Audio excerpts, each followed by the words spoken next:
Hey everybody, it's Marie. Welcome back to our segment of looking at the Destination D23 catalog. Today we are specifically looking at the Walt Disney Company store pin releases. Now this is a continuation, like I said, of this fun series. Part 1 is up above and down below in the comments. Please make sure to go check that out. I had some very good thoughts about the state of pins right now concerning this entire event. So if you want to go check that out and see what all the drama's about, please make sure to go give it a like, subscribe to the channel, make some comments. I love reading everyone's comments. So the first series we have here is the Destination D23 kind of like logo events. So it features Mickey, the Three Caballeros. We got Goofy and Max, Chip and Dale, Rescue Rangers, and Stitch. Now, all of these are supposed to be pin-on-pin with UV varnish. I kind of like the idea of that. That feels very interesting to me. I don't like that Stitch is included in another set. That's like, what, the second one, third one we're going to see in the first two catalogs? I kind of like Mickey. I enjoy the color palette that's going on here.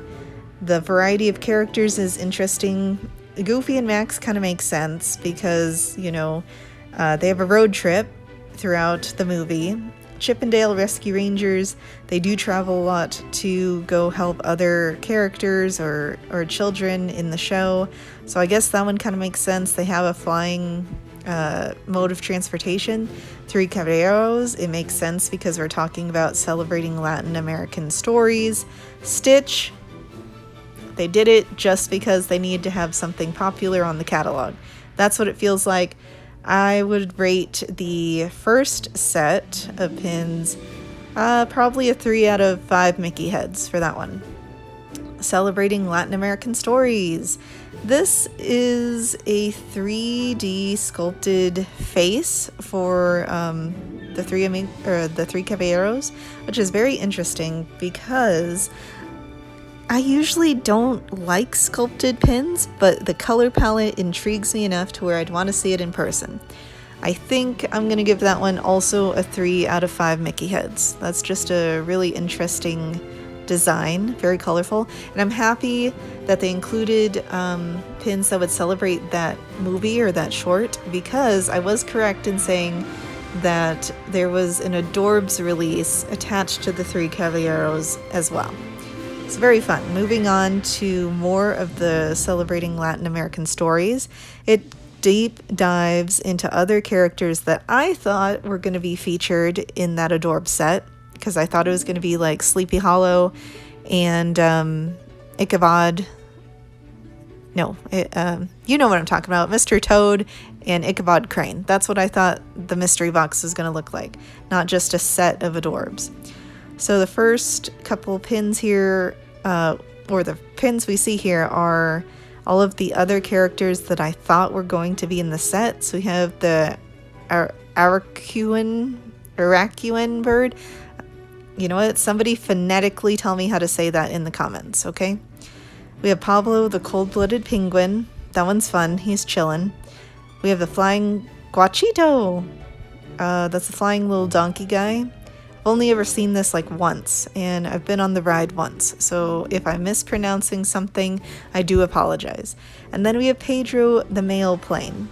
I want to see Guachito the most because I think the stained glass effect looks really pretty. I'm gonna give this one a 4 out of 5 Mickey heads. This is an interesting set of pins, and it's definitely going to be broken up in the future, I think. Because I have faith in Guachito and the stained glass element on his pin, I'm gonna give that entire series a 3.5 out of 5 Mickey heads. I have hope for Guachito. Moving on to Coco. I don't like that Pepita. Basically looks like the Loungefly Pepita Jumbo that we have. I do like number 10. Number 10 looks cool. I have high hopes that that is as nice in person as it looks on the thumbnail, the graphic, okay? Dante, number 9. It's not bad. I mean, we've seen color-changing characters a lot from the Coco series. I don't know, maybe it's just overplayed. They need to use different storytelling methods in the pins for Coco. I don't know. Maybe we'll get a lot of different things in Coco 2, which is happening, if Disney doesn't shut that down. Now, or Pixar, sorry. Miguel and Abuela Coco. It's cute. I'm not a huge fan of this movie, so I feel like that's a nice design representing the grandparents and grandchildren, great-grandchildren, one of those. The guitar. Guitar is probably my second favorite behind the skull.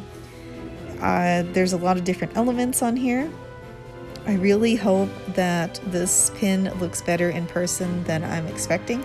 It's almost 4 inches tall, which is exciting. That's a nice centerpiece for a pin.